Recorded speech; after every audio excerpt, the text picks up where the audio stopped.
Welcome to Samba Samba. Enjoy the video.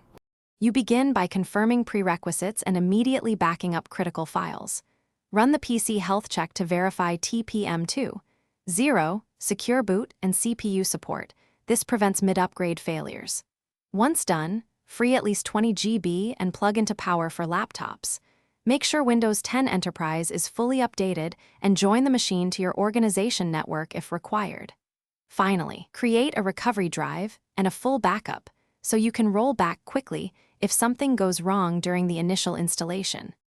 You now perform the upgrade using enterprise deployment tools or manually with an ISO. Mount the Windows 11 Enterprise ISO and run setup, exe, or push the feature update via sccm/intune. Choose the option to keep files and apps where available. During installation, watch for driver or compatibility prompts and accept vendor updates. Make sure BitLocker is suspended before reboot to avoid recovery prompts, and verify device enrollment in Azure AD or AD, so corporate policies and profiles reapply automatically after the upgrade completes. You complete the process by validating activation, Windows update status, driver functionality, and that enterprise group policies applied correctly.